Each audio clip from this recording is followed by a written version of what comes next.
For nearly a decade, Evan Ginsburg's Legends Radio has featured interviews with the greatest names in the arts and sports. Heard worldwide at legendsradio.net, the program has featured these great musical legends: Ray Manzarek of The Doors, Billy Corgan of Smashing Pumpkins, Judy Collins, Roberta Flack, and many more. Stars from movies, TV, and comedy have included Jenny McCarthy, Wayne Brady, 30 Rock's Judah Friedlander, Shelley Berman, Jackie the Joke Man Martling, David Allen Greer, and Paul Mooney.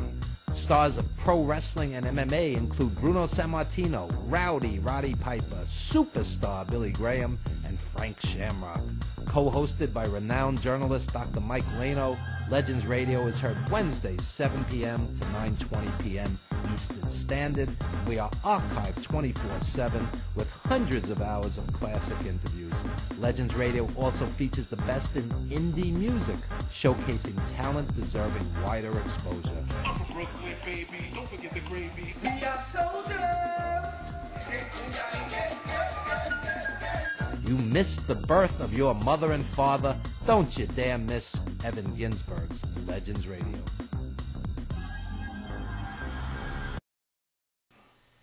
All right, Evan Ginsburg back with another edition of Evan Ginsburg's Legends TV. And we have quite the mix today. We have local artist Kathleen Huggard. We have Remus Pop from Gallery 69. We have legendary graffiti artist Chester One of the Walnuts Crew. And later in the show, the one, the only, Nicole Bass from the Howard Stern Show, WWE, ECW, the world's largest female bodybuilder. But first, we have Steve Ludwig from Classic Pop Culture, my co-host. How are you today, Steve? All right, the world's largest co-host is here, Evan. That's right. There you go. And Steve, as always, you're doing great work on the radio with Classic Pop Culture. Tell us about some of the amazing guests you've had. Well, boy, I'll tell you. Well, you are the one, Evan, that actually set this radio show up for me. You said, I know you like pop culture. Why don't I introduce you to my engineer? And the great part about it, like you said, it's a blank canvas. Whomever you always wanted to have on, it's your show, have on. So I've had many of my musical heroes from the 60s. Tommy James, Tommy Rowe, Question Mark and the Mysterians. I love that guy. He is he's the best. He's just so outspoken. Tommy James sold 100 million records. Yep. 100 million. Yep. I had Bob and Susan Calsill. Now the Calsills are the real family that were the prototype for the Partridge Family TV show. So just all people like that. And coming up in May, I have Leslie Gore. Wow. It's My Party and Judas Turn to Cry. I've always loved the movie To Kill a Mockingbird. And the little girl who played Scout, she's now, of course, grown up, Mary Badham. She's going to be on in May. Speak to her about her experiences. But my show is really nothing compared to your radio show on Wednesdays. You've had your share of pretty big names. A laundry list, and Nicole Bass will be on this Wednesday, legendsradio.net, as well as WWE Diva Maxine and some other great guests. So, and Steve, once again, we have to extend our condolences on the passing of your dad, and it's been a rough stretch for you, your mother-in-law, and your dad. Yeah. Yeah, I appreciate everybody here on the show too, showing me such, love and had a real feeling of family with everyone here. And my dad had passed away, but we couldn't wake him for 8 days, as it turned out, because of the Catholic holidays and things like that. So it was kind of a. He did better than Michael Jackson and James Brown. They were on tour for like 6 months after they were gone. That's true. I shouldn't complain. Right. But it was 8 days of kind of being in a funk. But I'm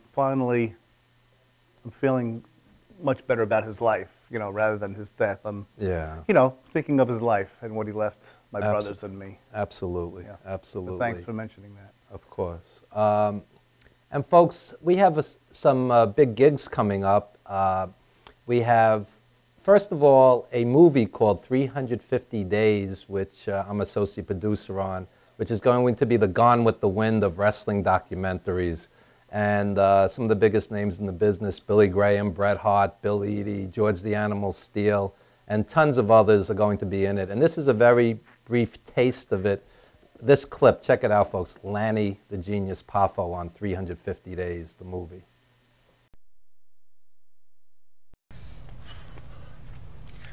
Once I was the genius full of glory and renown. Now I'm 59 years old, without my cap and gown. Hello, wrestling fans. My name is Lanny Poffo. These guys made a great movie, but they thought they had an Avatar budget. They went over budget. Don't be a jabroni. Give generously. This movie is worth it. All right, so don't be a jabroni, ladies and gentlemen. Donate. We have an Indiegogo page. Just check out Indie, I-N-D-I-E, Gogo, G-O-G-O.com, 350 days. Support art, folks. And speaking of art, we're going to have some beautiful artwork exhibited right here today on Legends TV. And as I stated earlier, a legend in Chester, one of the Walnuts crews. So you people who appreciate graffiti art, you're going to love that. And anything else you want to mention, plug? Well, you know, we just saw the 350 days promo. I'm going to have Darren and Fulvio, two of the producers of that, on my show this Tuesday at planetludwig.com. So we'll be talking about that as well, because I know time is of the essence, you know, for these Indiegogo contributions. So they're going to talk. Do you know Spike Lee raised his money on one of these fundraising platforms for his last movie? It's become much more acceptable, you know. He needs to do something like that. Well, you know, he's an indie filmmaker, believe it or not. I know. Yeah, it's tough raising money for a film, and I don't think people have any conception of what's involved in making a movie. You know, everything is money. The editing, the advertising, the DVDs, you know, so on down the line. Yeah, even, I guess you would know better than I, but just any kind of artist today, musical, graphic artists, there is promotion that has to be considered in your line of work. You know, I guess we all want to just be an artist. Right. But there's so much peripheral things that go into getting your art Unless you're a trust fund kid living in Williamsburg and daddy's supporting you, which is always nice, but which doesn't always work like that. Doesn't refer to, at least, I know me anyway. Right. Right, exactly. And I just want to remind everybody that tonight you can meet yours truly and Nicole Bass at SWA Wrestling at the glamorous New York Wrestling Connection, the NYWC Sportatorium in Deer Park. So you could check that out as well. And finally, Nicole and I will be at the New England Pro Wrestling Hall of Fame June 21st. And we're going to show a brief clip. But before we do that, I just want to announce that Steve will be taking over the helm that day, sitting right here. And Steve will be with Gary DiCarlo from Steam. Tell us about that. Well, Gary DiCarlo, of course, he wrote and sang the iconic Na Na Hey Hey Kissin' Goodbye. And I said to Gary, please, could you co-host the show with me? And he was more than happy to.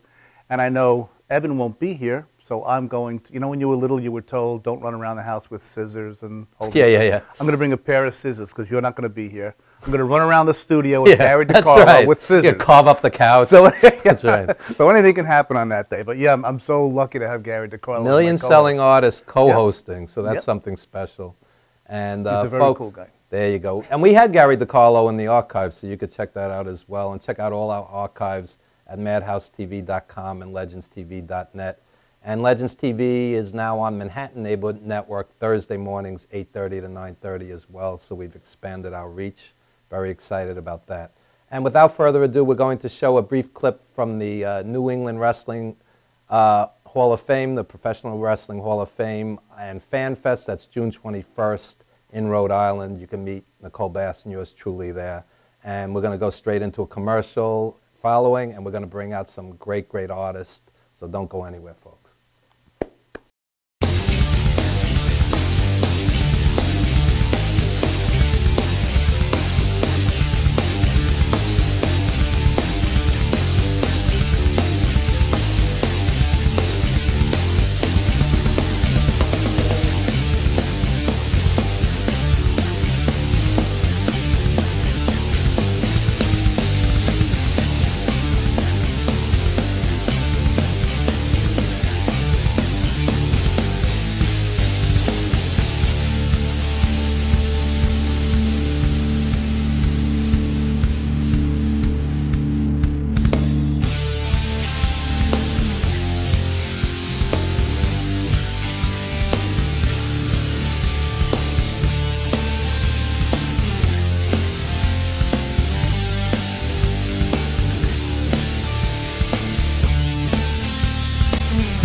Hey everybody, it's your pal Steve Ludwig from Steve Ludwig's Classic Pop Culture. Coming up in May, the legendary Leslie Gore, It's My Party, Judy's Turn to Cry, and so many others. Also coming to PlanetLudwig.com, we love Therese Scout in To Kill a Mockingbird. Actress Mary Badham also graces our airwaves. Coming to Steve Ludwig's Classic Pop Culture, he was in the Savannah Band, he was in Kid Creole and the Coconuts, and he had, of course, a recurring role in Miami Vice, the one, the only, Coti Mundi. He wrote one of the most iconic songs in rock history. Gary DiCarlo of Steam, co-writer, lead singer of Na Na, Hey Hey, Kiss Him Goodbye, returns to the show. He's a boxing cut man. He is one of the co-producers of 350 Days wrestling documentary, Darren Antola. And hey, one of the finest indie artists around. Singer-songwriter Erin Dalton. Wait until you hear some of Erin's music. She's great. Speaking of great indie artists, also visiting the show, Michael Lewis, leader of the Michael Lewis Band. He'll be with us. And he has written books on Planet of the Apes, Elvis Presley, The Young Rascals, pop culture, author, archivist, historian, Mr. Joe Russo, all coming in May to Steve Ludwig's Classic Pop Culture. Check out PlanetLudwig.com and whoa, who's this guy?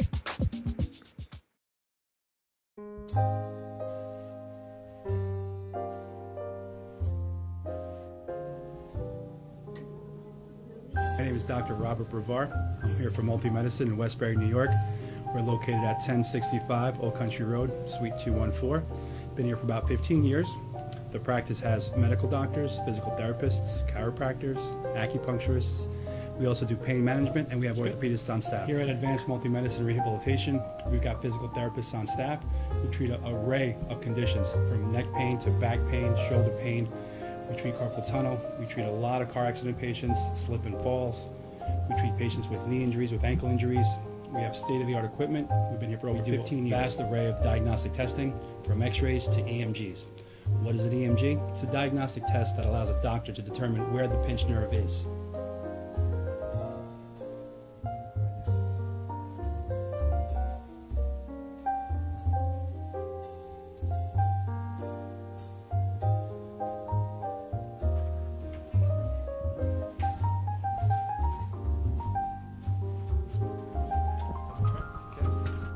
Cora is a physical therapist at Advanced Multi-Medicine and Rehabilitation.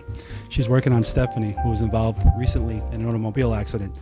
Stephanie has tight thoracic and cervical musculature, and Cora is doing some myofascial release work and some therapeutic stretching, doing it to help her with her pain. Vicky is also a patient here at Advanced Multi-Medicine and Rehabilitation. Vicky is now working her leg muscles, specifically her quadricep muscles, trying to strengthen them after an injury she sustained.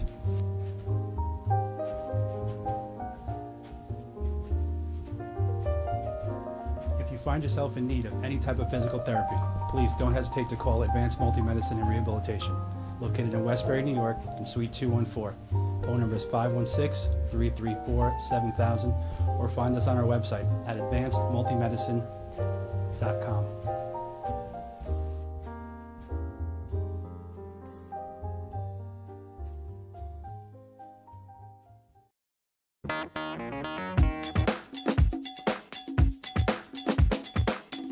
I am Tom Mealy for the Harrison Law Group, and I have been telling you for years that getting involved in an automobile accident is no joke. This is what we do. We're not new at this game. If you've been involved in an accident of any kind and you go to a law firm that says you have no case, it's simple. It's because they can't do it and they don't get it. You need to call us directly at 1-800-INJURY-LAW.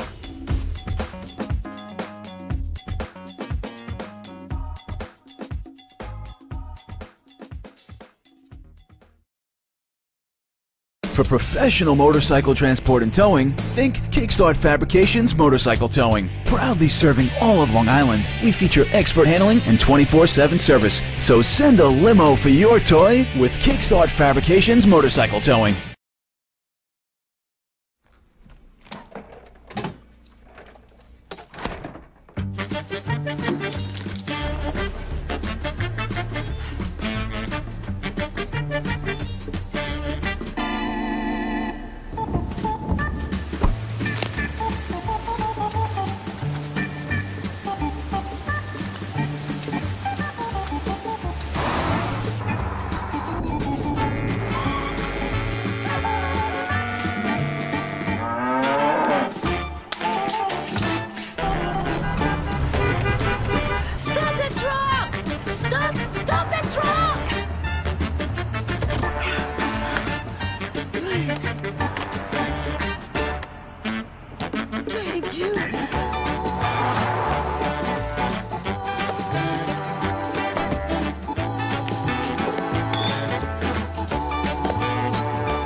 YesWeCare.net is a 501c3 charity that provides help to veterans and their families. Please visit YesWeCare.net and donate in any way you can by purchasing our beautiful framed prints or relaxation CDs and DVDs, even smooth jazz CDs. YesWeCare.net. Remember, our troops are on their way home. They need all the support they can get. YesWeCare.net.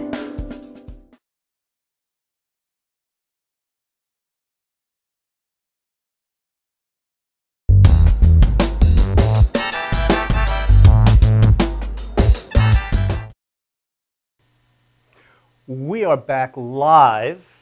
So, Kathleen, you cannot make any mistakes. This is live, okay? I'm going to do my Please. best. Okay. We're here with artist, painter Kathleen Huggard, and she has some marvelous work that she's going to explain to us and share with us. It's all yours, Kathleen. Well, thank you so much for listening. This is my first time going live with my work. I usually hide it away and sometimes show it, but a lot of it's just stashed away. I'm just going to show you a couple of things that I've been working on, and thanks for looking. The first painting, I have a lot of hydrangeas. I live on Long Island, and I've decided to embrace my, my neighborhood. So anyway, so these are based on hydrangeas. I do a lot of paintings that are very finished, but I'm more interested these days in things that are more open, and the whole question about like when something is finished and when something isn't finished. So this is something that I've been working on. I've been painting hydrangeas for, I don't know, about 5 years now, and they're all different scales, and this is one of them. I don't necessarily stay with the colors that the actual plants are. I kind of play around with it, whatever works for me. If we can show maybe the other one. That would How be do good. you know when something is finished? That's like the toughest part? That's the hardest part, you know. A lot of times I'll paint and I feel it's always this sort of internal fight I have with myself about when to stop, you know. I think about like I have to be true to myself in terms of how it feels, but then in the back of my mind oftentimes I think like, what are people going to think? You know, you get nervous putting things out.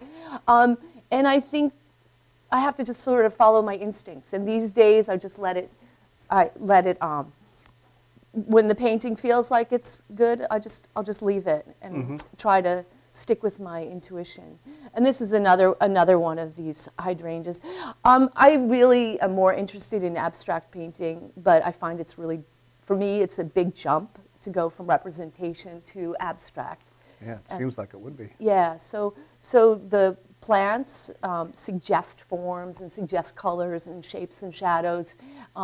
So I use them sort of to transition to that world. So anyway, so this is another one. And when you do finally finish a picture, have you ever gone back and done something else, or do you, even if you're not happy, do you say, nope, I finished that, I'm not touching it again? It's really it's very tricky. You know, I have a whole bunch of things I've worked on over time, and they've been sitting around, and I don't necessarily like them, and I'm sort of in the back of my mind thinking that maybe I'll just pull them out and start painting over them. And I actually had a couple of paintings that I really liked the colors and I liked the forms and the shapes, but I didn't like the paintings. so I cut them up. I didn't bring them, but I cut them up and repositioned them. And that's something else that I'm going to be working on, is just sort of reworking old ideas. That's interesting. So this, like, I live on Long Island in suburbia, and because of my life situation, and I've just like decided, you know, I of course look at Cezanne and look at all these other painters, but I've decided that suburbia is really a great place for me to find materials and themes. So I'm really interested in like strip malls and old schools, and this is actually a view from my window where I live. And it's just like a suburban street. And the paint that I used here, I have a lot of house paint in my house. So I decided that instead of, you know, getting rid of all this house paint, that I would just start using house paint. And so this is the beginning. I have a couple of house paintings, and this is one of them. So it's basically painting things outside my windows using house paint. And again, it's like this loose theme and open, and that's something that I really like to explore. floor. Yeah. Thank you. You're welcome.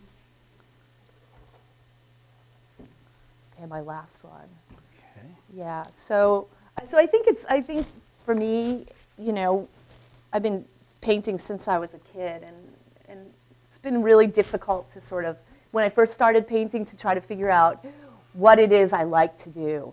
And, you know, over the years, now that the technique is fine and, you know, my sort of strategies for starting paintings, I can figure that out. Now I can really sort of like focus on what it is I want to paint.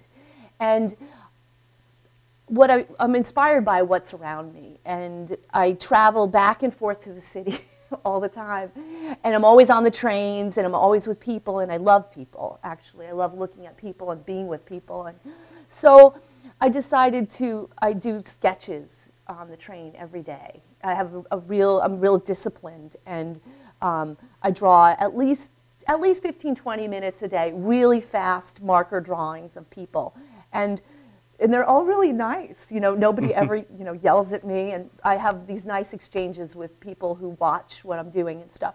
So anyway, then this actually came from a tiny drawing from a book, and I'm not transferring, but I'm using these little drawings as sort of inspirations for larger paintings, and to think about people and situations, and also just like image making. And you know, people are always taking pictures with their cell phones, and it's like thousands and thousands and thousands of images. And for me, drawing and painting, I really sort of contemplate, you know, a moment and sort of focus on it. And then the whole idea of like something small getting larger, and then it's, you know, it's like in your space, and you know, something to think about. So this is the second of the project, but I have books and books of things I'm working on. Do you ever paint from photographs, from actual pictures, or I haven't mostly in a long sketches time. that you do? Yeah, I haven't done that in a really long time. I paint a lot from life, and then I paint from sketches.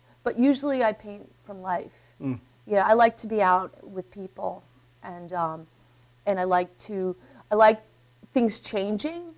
For me, for photograph, it doesn't change. Whereas, like, if I'm painting outside, I like the fact that the light changes, and I also like the fact that people move, because my goal is not that it's absolutely realistic. It's more that it's got some sort of life to it. Mm-hmm. So that's that. Yeah.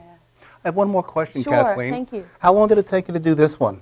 That one was really complicated. Oh, wait, I think I took this one off the wall. Because I had to paint around the sides. Yeah. I'm sorry, this came from the wall, everybody. Yeah. So, I want to thank you, Kathleen, for being here. Thanks so much for Kathleen having me. Huggard, do you have any social media people can get in touch with you? Or? They can Google me up. And if you go into Google Images, you can find me. And I am working on a website. So this is my real debut in going public with my work. So I thank you so much for looking, and thanks for having me. Oh, I appreciate it. Evan, my pleasure. And it's Kathleen with a K, everybody. Okay. And we are going to wrap it up. Is that what that means, Tommy? Okay, we're going to a commercial. COMMERICAL. Thanks again, Kathleen. Thanks a lot. Okay. Great.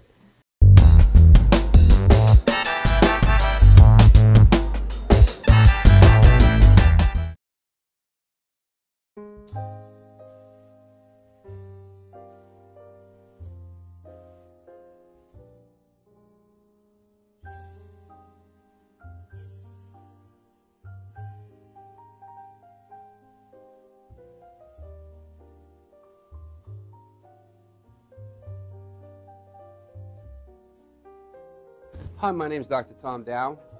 We have a multidisciplinary practice in Melville and Ronkonkoma, New York, and we treat patients with many, many different conditions, from newborns through geriatric patients with numerous different techniques. There's a technique and a type of treatment for every class of patient. We have them all here.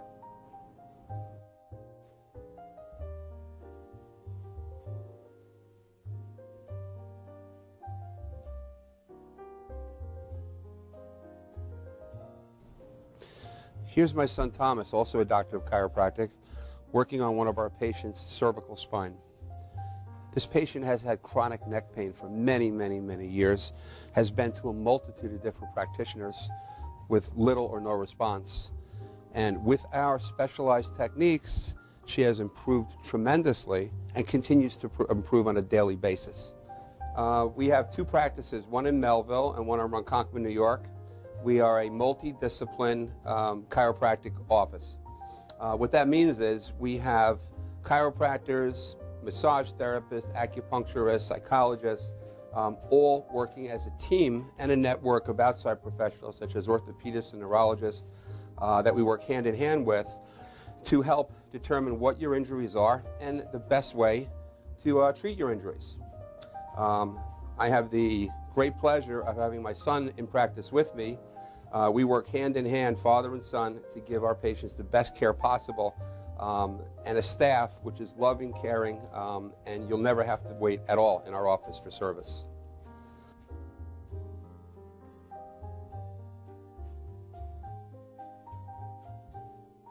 Many times patients come into our office and they have what's called a soft tissue injury.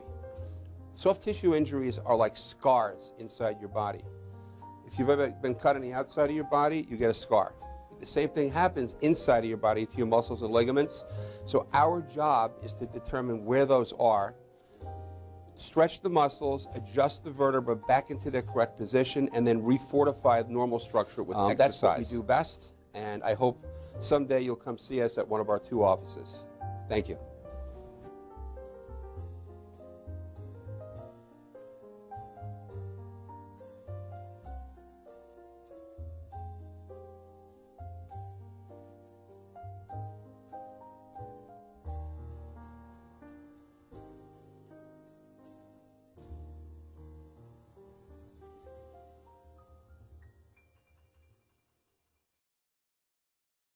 Brooklyn's best locksmith and hardware. We have 3 of the largest showrooms of safes on display and in stock. You can see and touch them in person instead of browsing a catalog. We carry gun and rifle safes, burglary safes, jewelry safes, fire rated from a half hour to 2 hour. Famous name brands. We sell Gardol. We sell AMSAC. The new AMSAC touchscreen. If you're ever in need of a safe, think Brooklyn's best locksmith and hardware.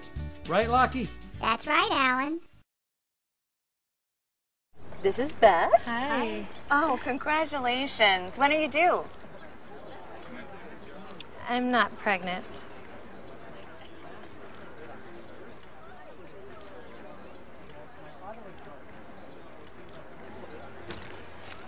Oh, look at that.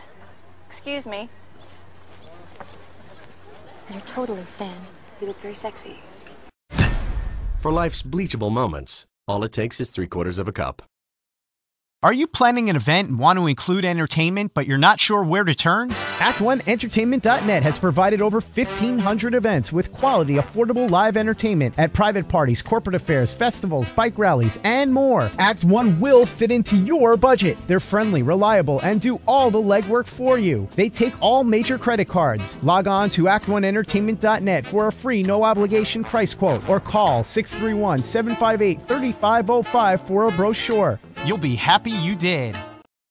For professional motorcycle transport and towing, think Kickstart Fabrications Motorcycle Towing. Proudly serving all of Long Island, we feature expert handling and 24/7 service. So send a limo for your toy with Kickstart Fabrications Motorcycle Towing.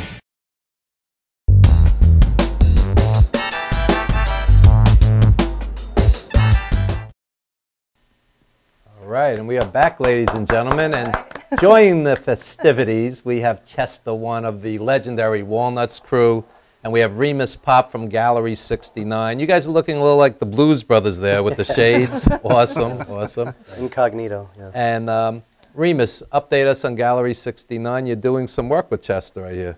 Yeah, we have a show coming up on June 2nd, or the 5th. 5th through the 12th. Yeah, and we're getting some work together. We're fabricating some sculptures and structures for some of the artists to write on, and we're bringing some of the most, very well-known artists from our neighborhood in Woodside and Queens, the Walnuts, and Chester is one of the group's artists.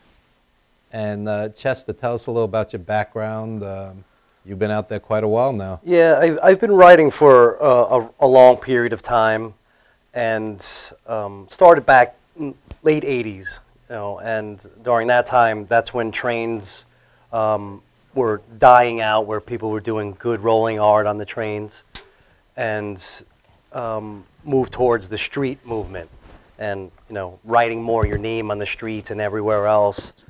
The associations that we try to keep with what I did, or what the guys I used to hang out with did, were stay close to trains. Start hitting things that move, that represent maybe public art, like commercial vehicles and trucks. And that lasted for a while. Had a minor setback. I fell off a train once. Wow. Tell us about that. Or twice. Once or twice. It's yeah. one or the other. Well, see, when you're young and not scared of too many things, you take certain risks. The kids that we hung out with actually pretty smart, so we would try things. So in case authorities were involved, we would be able to escape certain ways. So we'd practice certain things. But the way I fell off the train is because I was doing graffiti on it, on the back of it. This was during a time where people weren't doing graffiti on trains. It was a big deal. So I was doing a giant fill on the back of the train, so it was like the back of the car. It was done. I get back on, the train starts moving. Wow. I'm holding on to, because there's no car behind me, the safety harness, that metal little like gate. an action movie. Yeah, exactly. Action Jackson-like, definitely. And it basically snapped. I fell, cracked my head open, wow. and thank somebody, I had another rider who was with me and saved my life and got me out. And that slowed a lot of things down, because the things that we were starting to do, because we were fearless, we're going up very high up in the sky and doing things off the side of the trains and the side of highways, and risking our lives. Literally. Literally. You're cracking your head open. You are risking your life. Yeah, and that that was like the crescendo. That was like, you got to slow down. And basically what we did, we moved away from the more criminal aspect of it and started to get less, decriminalized, and we started going to freight trains. Right. So we started doing lots of art on rolling steel still, where you could actually still do it like the 60s and 70s and hang out and bomb these giant freights, and nobody would bother you. Right, right. So, and people still do. And that's another part of rolling art that, we like to say we're proud of, especially, a couple other guys in our crew. We have thousands of trains still running on the freight system throughout the whole entire world. Right, right, right. So, and that's, one of the greatest aspects, of art in our, realm. And we're able to do some of these things. But now we do giant murals. We're known for doing giant, magnificent, beautiful murals that people just like, wow, how did you do this? Why are you doing this? This is, inspirational. And sometimes you're like, people are like, what the F did you do? Why is this here? Or you get the common thing like, can you put my dead friend up on the wall or whatever, stuff like that. But most people like it. And that's what we're doing now, these large-scale productions, whether it's for ourselves or for a commission. And, most people enjoy it, which, that's what we enjoy. And what about the police commissioner who, on page 3 the other day, said he's going to have a war on graffiti? How do you respond to somebody like that? Well, what I would like to say to someone like the commissioner, understand the population. Understand there's a crisis of real activities for juveniles out there. If you want to keep them still interested and not, totally rebel against you, create an art haven like you had at, say, PS1, 5 Points, and have a place for these kids to go do it. Absolutely. Have them do art like graffiti art. You know what? They'll do it. About art in general. In the schools, there's no music teachers, there's no art teachers. They always cut that first. The art, the gym, art is a killer. And it's really what makes things expressive. But Steve's an educator. What's your take on that? Yeah, absolutely. Even just the thought of them making art a negative thing. Don't do that. Even though it looks beautiful, and I don't think there's a train around that. You expect graffiti to be on trains now. It's almost a part of our accepted part of our society. And like Evan said, they're cutting out band art, all the things that make a person well-rounded, Yeah. rather than these stupid bubbling tests that these Yeah. poor kids have to It's take like all a day long. civil sterility. Now, this Absolutely. is what you came here for, but now we're going to start wiping it all Right, we're away. changing the game changing the rules mid-game. But isn't that the allure of even coming to like a place like New York City or Hong Kong? You have guys that do, you know, graffiti art, or artists everywhere that can all like hang out with each other, do their own things, you know, stuff like that. Why do we have to be limited? It seems like it's just a limitation. It's like another, no, you can't do that. Control. It's all control, and that's sad. And it's a big thing with like our murals too. We're doing these large-scale productions, and these big giant places are being bought and built upon for hotels, and most of our pieces are in the ghettos. You know, they're building hotels there, bringing like all these tourists over into like, you know, areas that people shouldn't be there. And you would ask the owner to, you know, in some kind of relationship to possibly, you know, can we do something now on the side or whatever? That's all gone. They're starting to, you know, vanish. It's becoming, you know, we're an endangered species in that respect, and that sucks, because that's what we live for. We live to hang out and enjoy ourselves and enjoy the art and have other people enjoy that too. And they wouldn't just say, no, it's not right anymore. And speaking of authority, what about parents taking their kids by the hand, taking them to museums, letting them appreciate art instead of the TV or the computer or the phone being their babysitter? I mean, instill some culture in kids. We do. I do a lot of work with schools, and the kids love it. They love it because it's like real. It's something from the street, something from where they came from. They made it. It's something that looks nice to them, Sure. even if it's, you know, not so nice to other people. They love it. And those kids usually who are part of some of these bigger art programs, those are the ones who do better, because you know that opens and expands your mind to other things and thinking. And we don't want people to think anymore. Yeah, that's right. Don't think. You do what I want you to do. Stare at some screen all day. Exactly. You know, Evan, it's something that it's, are we the only ones, this is a rhetorical question, but are we the only ones that realize the way education is now is wrong? Steve's a 40-year veteran teacher. He's endorsing this. I live in Newark now, so most of my travels, I'm all over the place, but I'm in Newark. People who might watch this know who I am there. It's bad. It's especially with education. It's a battlefield. You got all these corporations coming in. They're shutting down the art programs. They're telling these kids you got to take 50 tests a year when it used to be one. It's because these corporations are bidding to give tests and give these trying, corporations yeah, money. we had these problems with the educational commissioner who worked for one of these giant corporations who was selling the tests to Steve's a our Jersey schools. teacher. Absolutely. And it's, you want to just explode, and you think more people would be involved and, you know, activate their rights to say no to this stuff. More people need to do that. And they mask it by saying, oh, this is the way education is going. Our kids need to learn more English and math. Yeah, they're disguising it as progression, and it's anything but. The arts in general are urgent. Kids need to be creative, expand their minds. And Remus, at Gallery 69, how are you involved in the youth?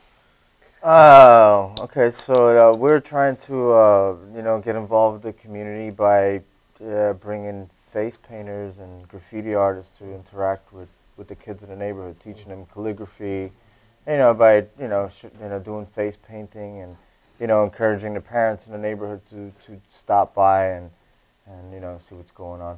But you know, that's our approach. It's just that there's so many rules about having kids in your place, and there's so many, you know, kind of like it's counterproductive for us. You know, but yeah, this is what we're doing. Is like we're trying to you know, do these days at the gallery where we're going to offer free face painting and calligraphy by graffiti artists, so they can show, you know, teach them, you know, I guess the dying art, which is writing. I guess nobody's writing anymore. Well, listen, corporations suck kids into at all. Eat cereal and smoke cigarettes all day. Why don't you suck them into love or enjoy and appreciate art? I mean, absolutely. Same tactic, writing, you know, just a lot more honest and, you know, friendly. So why don't we go to the video? We have some beautiful samples of Chester and the walnuts, and maybe you can narrate for us. Oh yeah, sure, Okay. definitely. Let's see, what do we have? This is a production that is in Queens, and this mural, basically this is a get-together of a bunch of writers that haven't been together in a while. We had a guy, Doss, who hasn't been around, and he said, we have a wall for you. Would you like to do a lovely mural? And on this wall before that was this piece that we did in 1998, and it's been ragged and destroyed and terrible things all over it. But now we've made it into sort of like a peaceful, serenity landscape where kids in these neighborhoods, because right across the street is one of the bigger projects in the neighborhoods, Ravenswood's project. Represent.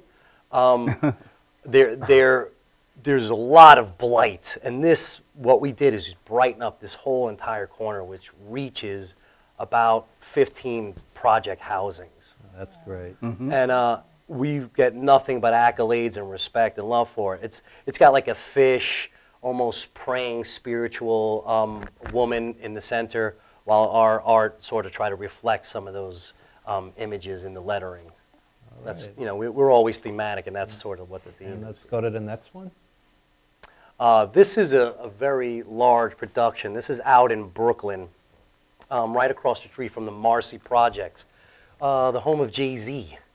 And we did this as like an undersea water monster. Like, don't be worried, don't be scared, even though it's like a scary landscape. This is a friendly thing. Be weary of who the monsters are. What was on this wall before was something, tags, rest in peace. There's a lot of gun violence in all those areas. And it's still up. It's actually still running. Usually a piece like this, of this magnitude and detail, doesn't matter. Kids in the neighborhood, they're gang affiliated, they want to get representation, they'll start ragging and dissing something of this magnitude as well. But it's actually still up. There's not a mark on it. It's a well-known piece worldwide. It's big. It's about 25 feet tall and about 140 feet long. It's a decent-sized wall. Okay, and the next one? This is an old, this is a 2002 9/11 tribute piece. This is part of the piece. There's actually hundreds of writers on this wall. This is about 160 feet, 60 yards long, and writers from Spain, France, Portugal, Italy, Mexico, Paraguay, Uruguay, Russia, everybody. All famous street writers came and did a 9/11 tribute with us during this time. Unfortunately, I don't remember everybody's names, but there's many. And they know who they are when I speak of it, because they probably have the same mural hanging up in their room somewhere. Okay. This is a piece done by one of our crew members who really liked to create fun and playful landscapes, I guess, for his children. And we just applied that to a wall. So it has sort of like a fairy tale, like let's move around type of feeling, and that wall is also in a not so well neighborhood in Brooklyn itself. This wall no longer exists. This is a brand new building somewhere in Brooklyn, Avenue A, something like that. This is the Day After Tomorrow piece. One of the most famous Walnuts pieces of all time. It's basically off the theme of the movie Day After Tomorrow. Our pieces are buried in the snow. That's about a 46-foot high building. It doesn't look like it from there, but it's very tall. We took layers and layers of that orange and red paint just to fill in the cracks of that landscape, of actually the wall behind it. And then we filled in the snow and all those things. It took us about a good 3 months to finish that piece. Wow. Oh, wow. Yeah, because there was just so much detail. It's so much bigger than in real life that you can see because of the height of the building. Just going up to the top to finish the Statue of Liberty buried in the snow part was very technically hard just on a ladder. Yes, excellent piece. Here's a wonderful piece. This actually is coming out in a movie that was just released, an independent film, Growing Up and Other Lies. an independent film, and this piece is done in Brooklyn. This is a tattoo girl. It's almost like a pin-up girl with some of our representative logos on her body parts. And one of those, I guess, things that would be noticeable is the tattoo on her elbow. Most of us have this star as a representation of the Walnuts crew. It was filmed.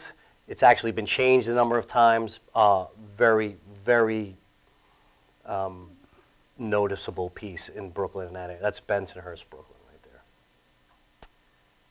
This was a Halloween tribute wall during that time, and this piece has pictures of Marilyn Monroe, people who played Frankenstein and Dracula, Mickey Mouse. We had the concept of doing all these characters because of Halloween coming up.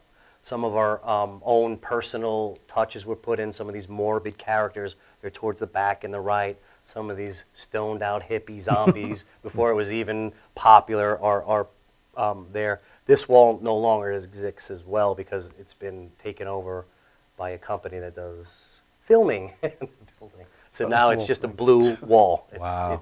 And this was about 2 years ago. They just wiped it And out. how do you feel when that happens? It hurts. I mean, there's some good aspects of the piece because so many people have seen it. It's actually been in some parts of movies because it's right around 59th Street Bridge. But when they get buffed or taken down and you don't even know, it's like you go to see it and you're like, part of your soul is just a little bit, ripped out. It does hurt, Imagine. This is a wall. This is a very popular wall in Astoria, Queens, by the Queensbridge projects, very close to where the 9/11 tribute wall was from 2002. This wall constantly gets painted, but what you have there is like a Japanese flash tribute with some of the, is that the piece? I can't really see it very well. I think that has the koi fish on it. It's the guys that we hang out love tattoos. We know tattoo artists. Sometimes they ask us and request us to create the flash. It was like a flash tribute to tattoo guys right there. Free Five and Muse. This is the Doc Ock piece, one of our also very legendary pieces. This is Doc Ock, and he's destroying New York City. And within the landscape of it being destroyed, we have our pieces on the cars and the taxis, and a couple tags on Doc Ock's arm, that are blended in there. This is now a new Halloween tribute piece, which is, I don't know if you have that actually. I don't think I sent that picture, but this one is no longer there as well. All right, so that's some beautiful work. And anyone that says otherwise does not know what they're saying, because that is gorgeous. What do you think, Kathleen, as an artist? I'm like astounded by the color and the scale, and I think it's just amazing to be working with a group of people producing art. That must be really fun. It is. I mean, and the atmosphere, like, not all artists are the same. Everybody's different, but the great thing about our organization, our union, is that we actually interact very well with each other. Even if we have our little pet peeves with each other or inside comments and stuff, that keeps in-house, but we always maintain this flow of getting the job done, having fun, and producing something that everybody wants to see. And it's great. Yeah. It's a great experience to have people to work with, because not everybody can do that. I'm just curious, is there like kind of like a lead painter, or is there somebody who sort of supervises when you have a lot of people? There you go. There you go. How does that work? Well, the Walnuts crew, it's like all these crews and graffiti writers come from older crews and graffiti writers.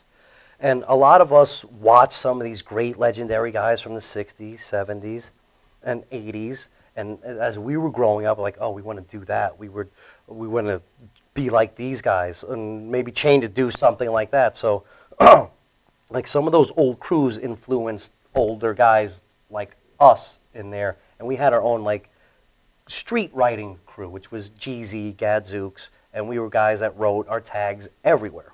Famous for that, and up high stuff and everything.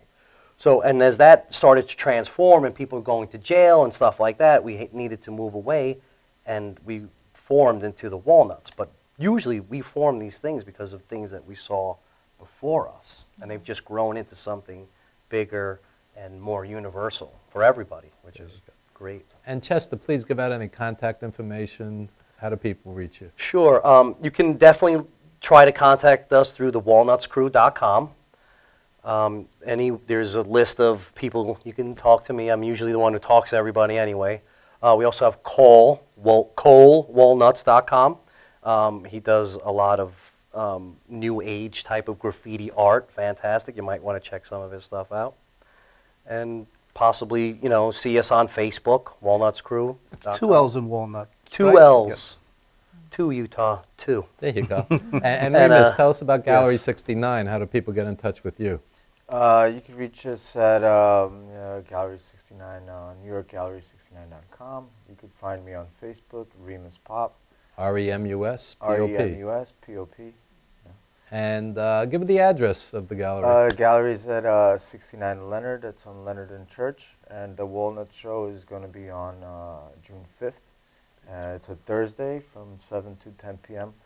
We're going to have some incredible show for everybody to come see. It's for a whole week, right, the show? Really? Yeah, it's for a whole week. It's running from the 5th through the 12th. We're going to have a closing party on the 12th. We're going to have a in-between party on Saturday night. You can never have enough Like parties, right? we can't make it on, on Friday or Thursday, just in case you missed us. We're going to have some sculpture installations, which are going to be made by me. We're going to make some trains, some mailboxes, some fire hydrants, and some, a few different things. So do come down and check us out. We're going to have some, fairly priced artwork for everybody, so they could, take home. Awesome, awesome. Yeah, it's going to be a great show. So we are honored to have on Legends TV the legendary Chester, one of the Walnuts Crew, and Remus Pop, and Kathleen Huggett, and Steve, plug your radio show real quick. Just planetludwig.com. Okay. Thank you. Okay.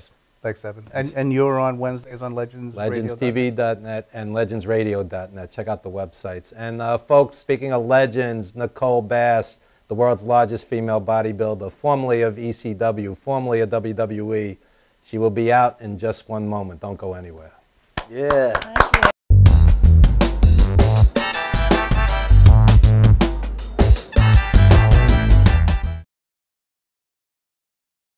For nearly a decade, Evan Ginsburg's Legends Radio has featured interviews with the greatest names in the arts and sports. Heard worldwide at legendsradio.net, the program has featured these great musical legends: Ray Manzarek of The Doors, Billy Corgan of Smashing Pumpkins, Judy Collins, Roberta Flack, and many more. Stars from movies, TV, and comedy have included Jenny McCarthy, Wayne Brady, 30 Rock's Judah Friedlander, Shelley Berman, Jackie the Joke Man Martling, David Allen Greer, and Paul Mooney.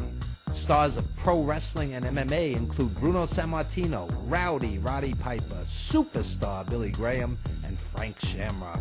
Co-hosted by renowned journalist Dr. Mike Lano, Legends Radio is heard Wednesdays 7 p.m. to 9:20 p.m. Eastern Standard. We are archived 24/7 with hundreds of hours of classic interviews. Legends Radio also features the best in indie music, showcasing talent deserving wider exposure. Brooklyn, baby, don't forget the gravy. We are soldiers. You missed the birth of your mother and father. Don't you dare miss Evan Ginsburg's Legends Radio.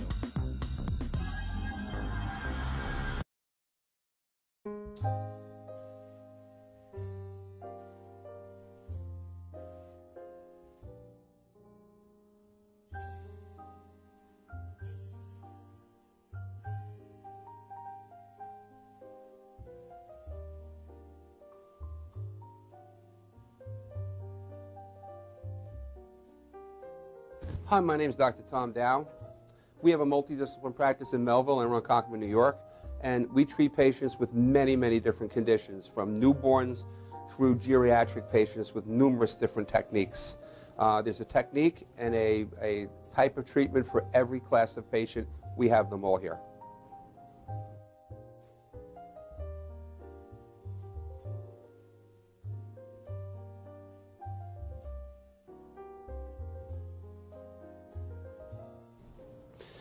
Here's my son Thomas, also a doctor of chiropractic, working on one of our patients' cervical spine. This patient has had chronic neck pain for many, many, many years, has been to a multitude of different practitioners with little or no response. And with our specialized techniques, she has improved tremendously and continues to improve on a daily basis. We have two practices, one in Melville and one in Ronkonkoma, New York. We are a multidiscipline chiropractic office. What that means is we have chiropractors, massage therapists, acupuncturists, psychologists, all working as a team and a network of outside professionals such as orthopedists and neurologists that we work hand in hand with to help determine what your injuries are and the best way to treat your injuries. I have the great pleasure of having my son in practice with me. We work hand in hand, father and son, to give our patients the best care possible, and a staff which is loving, caring, and you'll never have to wait at all in our office for service.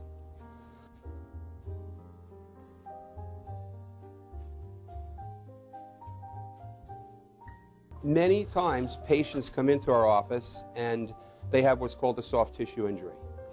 Soft tissue injuries are like scars inside your body. If you've ever been cut on the outside of your body, you get a scar. The same thing happens inside of your body to your muscles and ligaments. So our job is to determine where those are, stretch the muscles, adjust the vertebra back into their correct position, and then refortify the normal structure with exercise. That's what we do best, and I hope someday you'll come see us at one of our two offices. Thank you.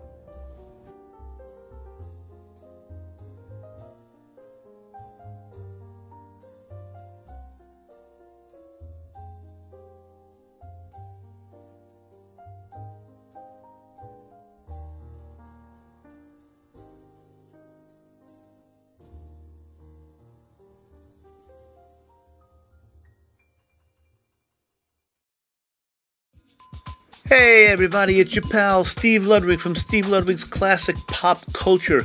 Coming up in May, the legendary Leslie Gore, It's My Party, Judy's Turn to Cry, and so many others. Also coming to PlanetLudwig.com, we love Therese Scout in To Kill a Mockingbird. Actress Mary Badham also graces our airwaves. Coming to Steve Ludwig's Classic Pop Culture.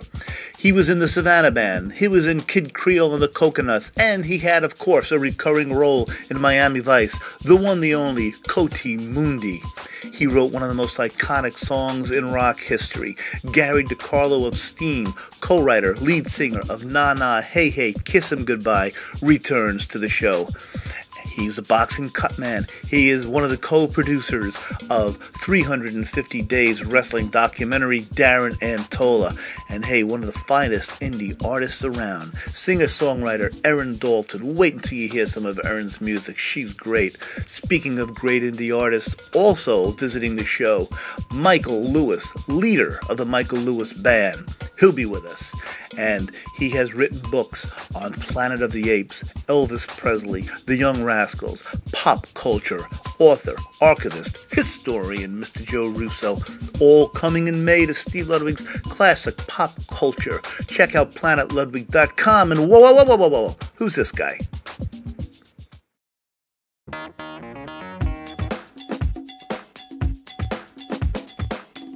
I am Tom Mealy for the Harrison Law Group, and I have been telling you for years that getting involved in an automobile accident is no joke.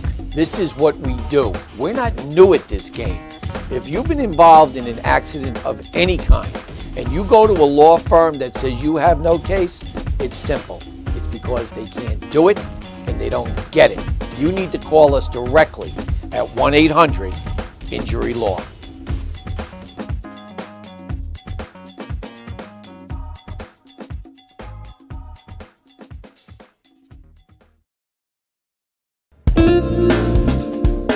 YesWeCare.net is a 501c3 charity that provides help to veterans and their families. Please visit YesWeCare.net and donate in any way you can by purchasing our beautiful frame prints or relaxation CDs and DVDs, even smooth jazz CDs. YesWeCare.net. Remember, our troops are on their way home. They need all the support they can get. YesWeCare.net.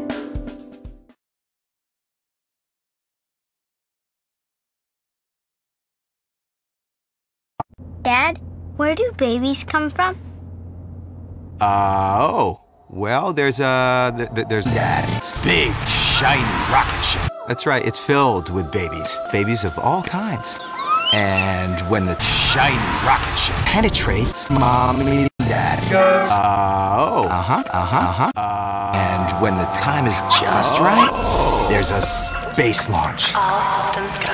Babies of all kinds. Released all over the place. Yeah, Africa. Mommy's Babylandia. That's right, it's filled with babies. After an amazing 9 months, babies. And that, son, is where babies come from. But Jake said babies come from Planet. Babylandia. You go, play with us on the bus. wheels on the bus go round and round, round and round, round and round. Wheels on the bus go round and round, all through the town. For professional motorcycle transport and towing, think Kickstart Fabrications Motorcycle Towing. Proudly serving all of Long Island, we feature expert handling and 24/7 service. So send a limo for your toy with Kickstart Fabrications Motorcycle Towing.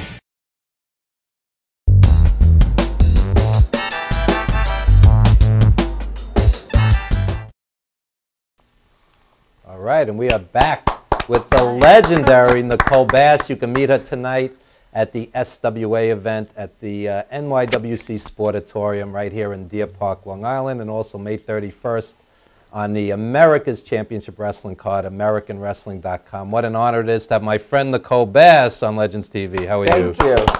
Thank you. And update us on everything, Nicole. I'm not used to seeing you in a suit. What's up? I'm with not that? either. I'm not either. Yeah. I'm doing Johnny Carson. You're all dressed. That's right. I like you when you're undressed. Oh. Not naked undressed. Okay. I'm not getting you into trouble. My wife wouldn't know what you're saying anyway. She knows like 8 words of English. Yeah. Me too. All right. All right. They give me 20 to work with in the dictionary because usually if I have extra, I always say something out of line. You have a very self-deprecating sense of humor. You are very intelligent. We've been friends for the longest time. Tell us a little about your background. Everybody knows you from Howard Stern and wrestling. What about before that, the bodybuilding world? And my roots, my credentials come from bodybuilding. And while I was bodybuilding, I thought it was such a huge world. And once I guess, made my mark in bodybuilding, I was found in a gym and went to ECW, which is in our neighborhood, was in our neighborhood. That's right, the Elks Lodge. Yep. We were just there last week with the WWO. Yeah, but it's not the same. It used to be like 2 tiers. Right. And when I went, there were like 2,000 fans like hanging off the balcony. And when I was invited, I was like thinking, wrestling like in school. Right. You know, what? They're going to be 4 people? And it was the day after Christmas.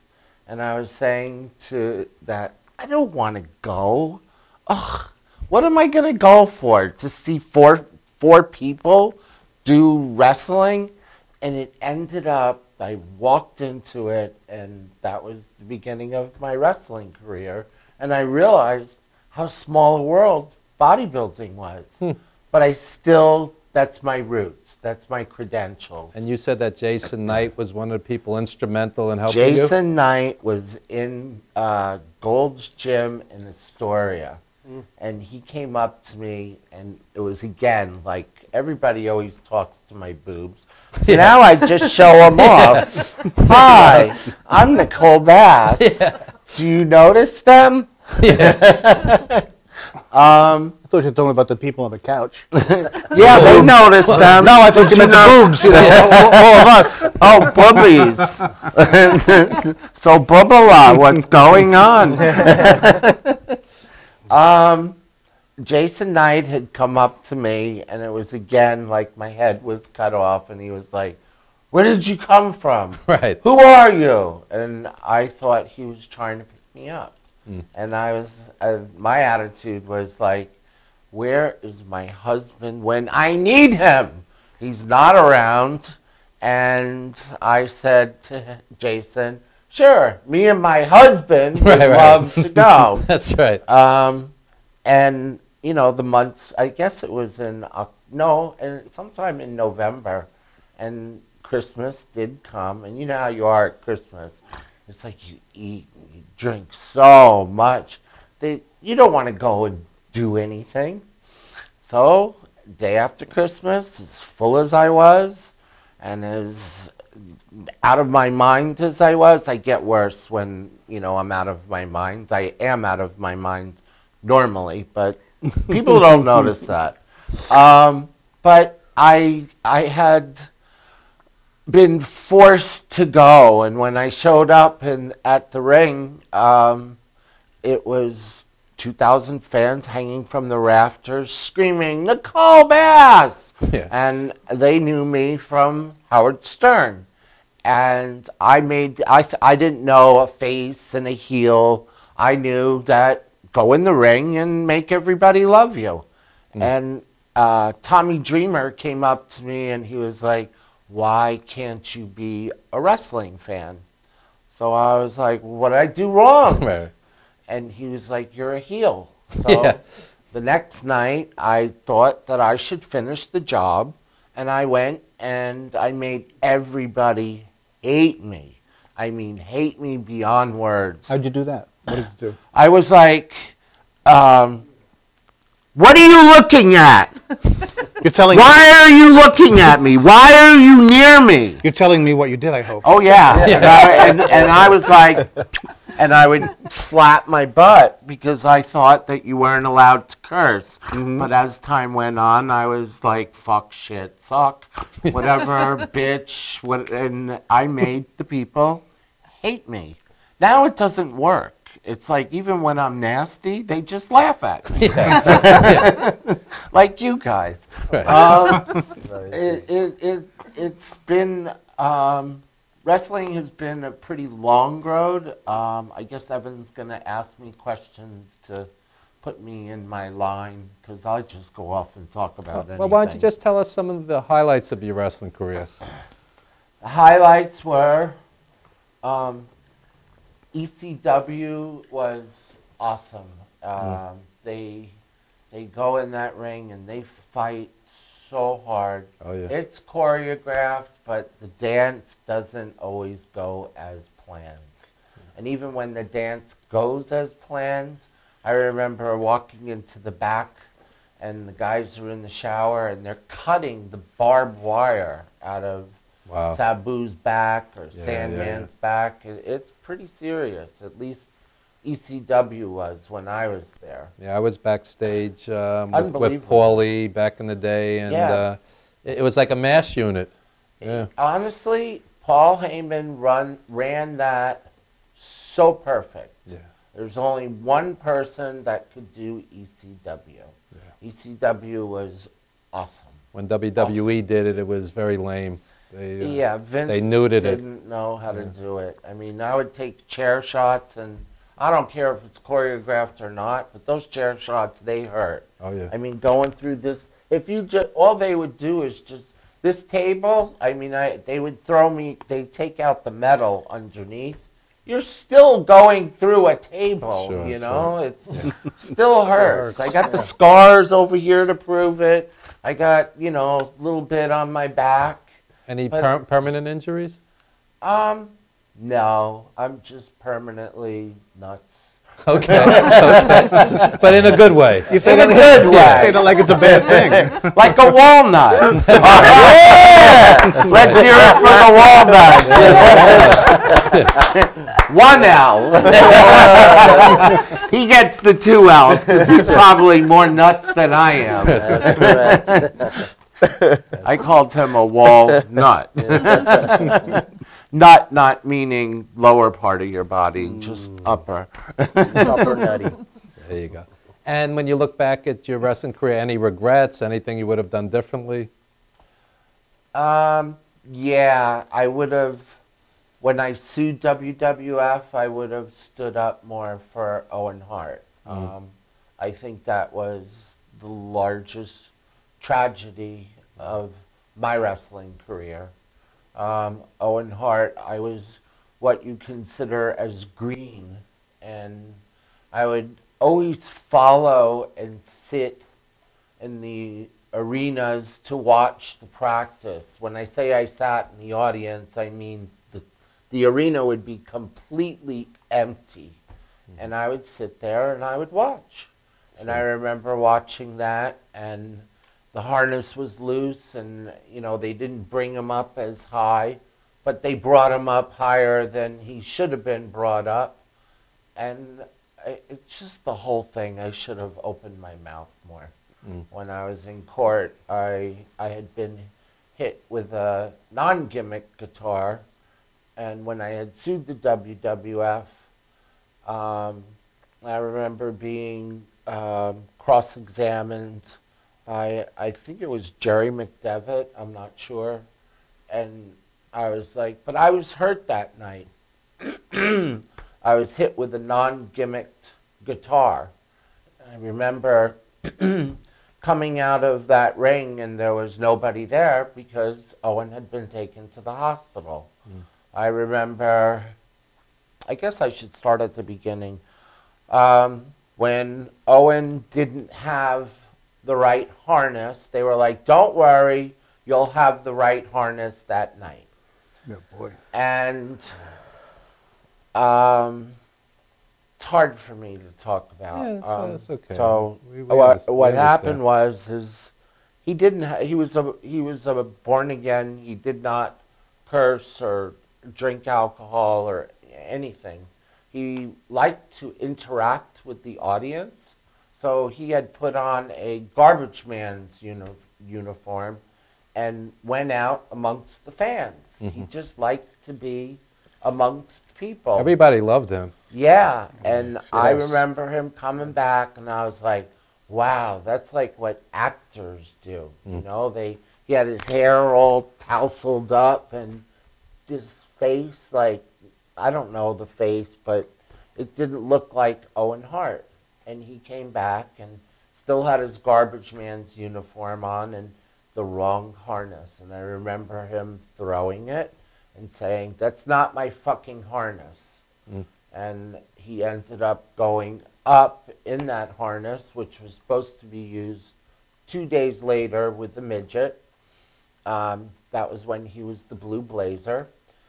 And I remember standing at Gorilla Stance, and I remember watching him fall, hit the turnbuckle, and it was like at the edge.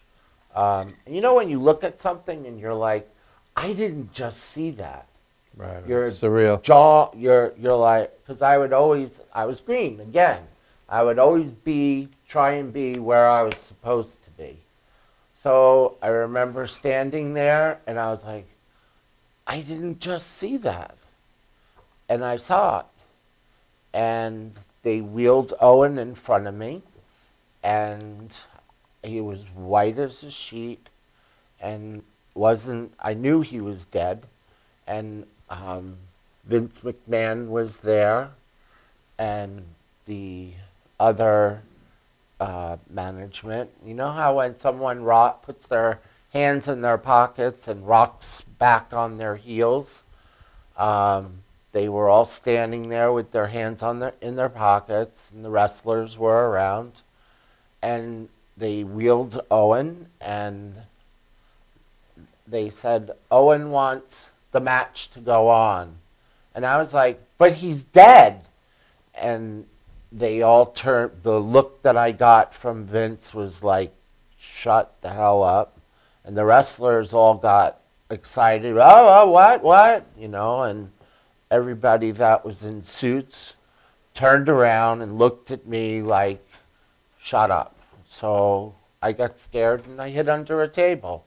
And Sean, which was Val Venus, came and got me from under the table, like I can hide under a table and you won't notice. And they got me out from under the table, and I didn't know the match. So I was told the match again, and I went out. and then I stepped in the hole where Owen hit, and forgot the match again. And I remember being hit with the guitar, and I remember saying, God, that hurt. But I'd been hit with guitars before, and they hurt, even though they're supposed to break. But this guitar really, really hurt. And it was a non-gimmicked guitar. How do you mess up two gimmicks in the same serious situation? Came out of the ring, and I was so hurt. I remember saying, help, help, I need help. And there was nobody there, no EMS, nothing. And I put my hands up to the back of my head, and I went like this, and my hands were covered in blood. And I said, help, help. And somebody screamed out, sushi! And then I got help. I was helped by a guy called Doc, and I thought he was a doctor. And it turned out that he was the massage therapist.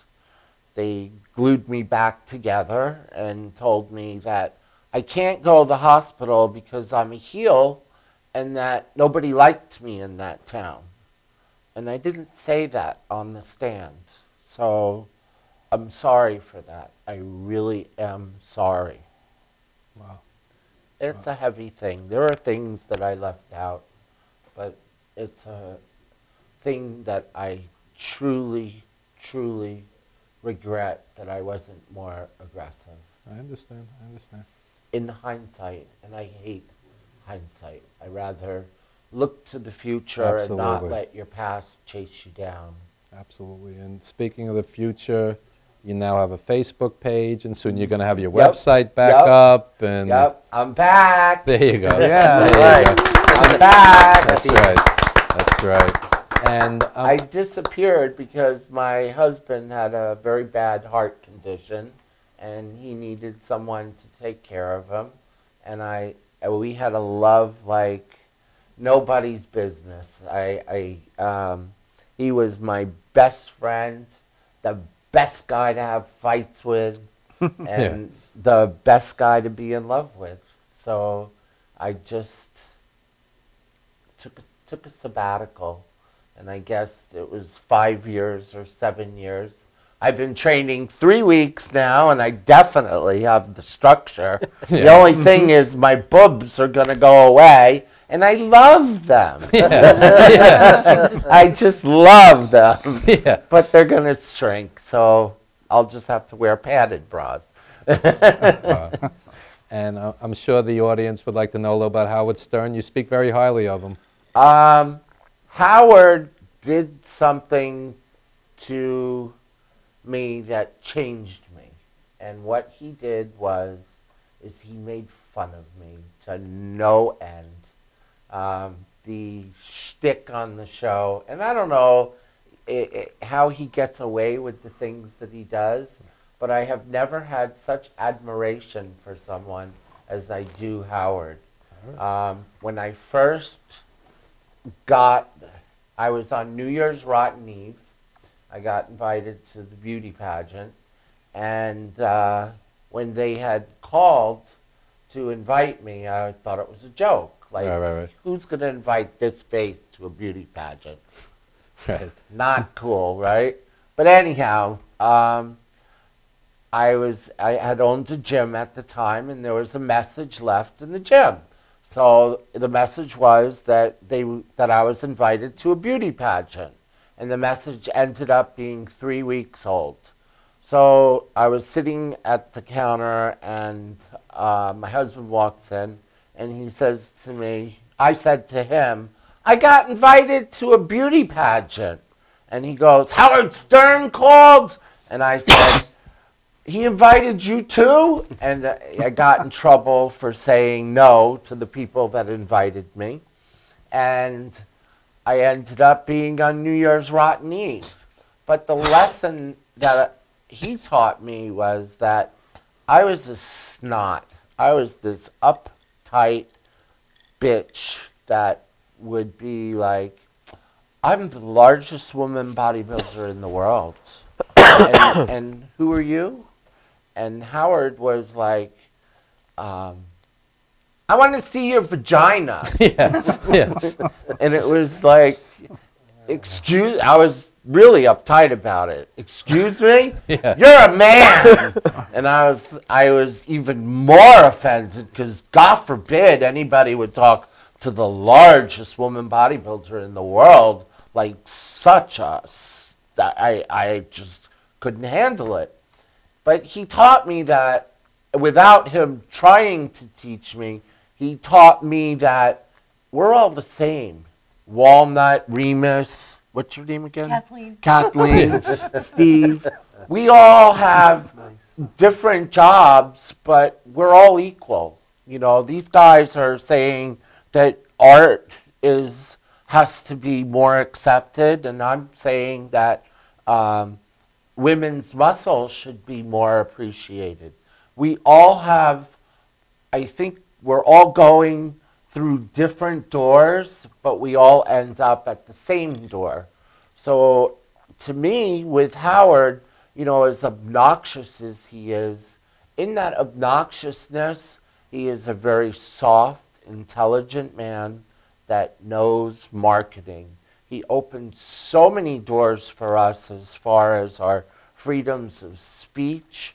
I remember when he had the Channel 9 show, WOR, and he had the girls come out in the bikinis with the big gazumis, and they would be like, Snapple, Snapple, and he would get Trojan or vibrators or something to be on the show. And the FCC would end up slamming him with fines, and just his freedom of speech was so limited that he got fed up. And he went to Sirius, and now he can say fuck and cocksucker, motherfucker, and bitch and cunt and clit power and whatever, you know? Yeah. Whatever he wants to say, he can say it. But it was, and it is, a wonderful thing to be part of his world. So as far as Howard Stern is concerned, I love him to death. Love you, Howard. And I want to know why you kissed Harry Mandel and not me. All right. And Robin, we have a date. When I get my vagina pierced, you get to see it. Wow. Wow. Well, Robin, I showed her my vagina, and she came running out, and she goes, I don't know what I saw. And then I knew I was set up, you know. I burst into tears because, of course, I'm set up, and then Howard's like, oh, well, I want to see it too. So they did police sketches and sirens looking for my vagina. I mean, vagina power. And now I get in trouble because of the way that I sit. It's like, you know, I sit like comfortable. I mean, these are low. I mean, to them, they're not low. But I'm 6'2", and right now I'm 260 pounds, and I have a vagina. There you go. Congratulations. Thank you. So there. Do you want to see it? Well, not on TV. Okay. It's shaved for the summer. Thanks for sharing that. Yeah. Guys are always shaving their head, and I always go, and they say, oh, well, I did it for the summer. And I go, me too. All right. So Nicole, any goals for the future? Anything you haven't done that you really want to do? Yeah, I do have goals for the future. On a serious side, I would like to reach out to the community and not this obnoxious, you know, in case anybody is out there saying, I can't have her reach out to my kids because she is totally out of her mind. But as a kid, I was really teased a lot. I had a very, very hard growing up childhood where I was called Rockhead and one eye is bigger than the other. I got big feet. When I stand up next to me. you know, when I stand up, it's like, look at the size of me. He's a big guy. So as far as me as a, I think, role model, I would really like to reach out to children and speak and let them know, especially in these times, we're living in some very strange times. You got, you know, let's say the kid that stabbed someone, not someone, but a lot of people, 22 times, and guns, and I just think that children really need to have someone there to say it's okay to be different. It's okay to be who you are. You know, they can pretend to be someone in school, and then they go home, and that's not them, and that's not a happy childhood. So for me, I would just really like to reach out, kids. I dropped my box. Not this box, but the other box. Yes. He's got my box. That's right. You know what? We're very close. Everybody is going to be like, I'm not having her talk to my kids. You know, it is shaved. But I do know how to behave. I swear I do. You're right, it is shaved. There you go. See, it's shaved. My black box. And Nicole, we must wrap it up, but I thank know, you so I much. talk too. My friends say, I say I talk too much. No, I say that I talk a lot, and they say, no, you talk a lot. Okay. Or the other way around. It's something. But You're a perfect guest. Thank you so much for Okay. appearing on Legends Thank TV. you. Thank Love you, you. Nicole. Thank you. I love you. Kisses. Mwah. There you go. Hey, you're shaved. All right. All right. And that'll do it, folks. Legends TV. You never know what to expect. See you next week. All right. Bye. There you go. That was great. That was That's great. That was great. That was great.